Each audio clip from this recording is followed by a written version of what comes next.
दोस्तों, खटमल एक ऐसी मुसीबत है जो बहुत मुश्किल से ख़त्म होती है। लेकिन होम रेमेडीज़ जो होती है उससे आपके घर में से खटमलों का मुकम्मल खात्मा हो सकता है। थोड़ी सी मेहनत करनी पड़ती है दोस्तों, लेकिन आपके घर से खटमल ख़त्म हो जाएंगे।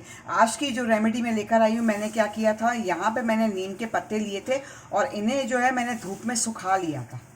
आप लोग देख सकते हो, ये सूखे हुए नीम के पत्ते हैं। ठीक है, तो आप लोगों को इस तरीके से जो है नीम के पत्ते लेने हैं और साथ में मैंने क्या किया है, डिटॉल लिया है। तकरीबन 2 से 3 चम्मच जो है हम लोग इसके अंदर डिटॉल मिक्स करेंगे। मिक्स करने के बाद इसको जो है अच्छी तरीके से आप लोग हिलाएं, अच्छी तरीके से इसको मिक्स करें।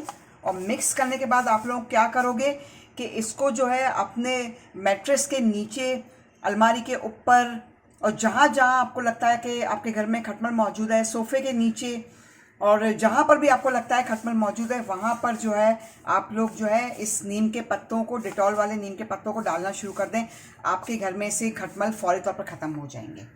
तो दोस्तों, इसके साथ ही इजाज़त चाहती हूँ। अपना फीडबैक ज़रूर दें, मुझे कमेंट करें दोस्तों। और आप लोग ये रेमेडी ज़रूर इस्तेमाल कीजिएगा, आपके घर में से खटमल फौरी तौर पर ख़त्म हो जाएंगे।